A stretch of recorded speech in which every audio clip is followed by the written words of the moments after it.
তোমারই কাছে মিনতি আমার, মহামহিম দয়াময়,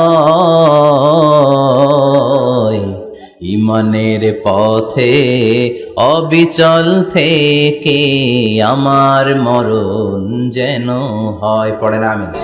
এক কথা, আল্লাহর সামনে মাথা নত করেছি, কারো সামনে করব না। আসিয়া কিন্তু দৃশ্যটা দেখেছে। ফেরাউন বলে, আসিয়া কত অন্তরঙ্গ সম্পর্ক আমাদের, আজীবন কত ভালোবাসা ছিল, কত খুনসুটি ছিল, কিন্তু আমার পায়ের মধ্যে সেজদা দিয়ে প্রমাণ কর তুই আমারে ভালোবাসিস। আসিয়ারও একই কথা, জীবন দিব কিন্তু ঈমান দিব না। ফেরাউন বলল, তোকেও আমি ছাড়বো না, তোকে আমি উলঙ্গ করব। হাজার হাজার মানুষের সামনে আসিয়ার কাপড় টেনে নেওয়া হলো, তক্তার মধ্যে শুইয়ে তক্তার মধ্যে হাতে পায়ে পেরেক মারা হলো।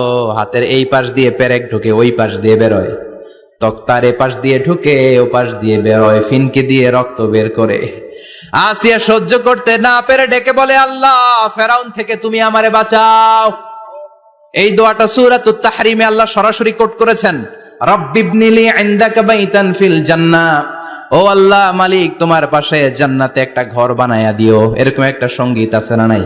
এই সঙ্গীতটা সরাসরি সূরাতুত তাহরিম আসিয়ার দোয়া থেকে কোট করা হয়েছে। পড়েন সুবহানাল্লাহ। মালিক তুমি জান্নাতে তোমার পাশে আমায় একটি ঘর বানিয়ে দিও, একটি ঘর বানিয়ে দিও, সে বিভীষিকাময় মহাদিনে তোমার প্রতিবেশী করে নিও। মালিক তুমি জান্নাতে তোমার পাশে আমায় একটি ঘর বানিয়ে দিও, একটি ঘর বানিয়ে দিও। আল্লাহু আকবার। সেই 5000 বছর আগের দোয়া আজও আমরা তাফসীর মাহফিলে গান বানিয়ে বলি। আসিয়াকেও গরম তেলের মধ্যে ফেলে দেয়া হলো। দুনিয়ার বুকে থেকে জান্নাতের নমুনাটা দেখতে দেখতে সাইয়েদাতুনা আসিয়া আল্লাহর কাছে চলে গেলেন। পড়েন আল্লাহু আকবার।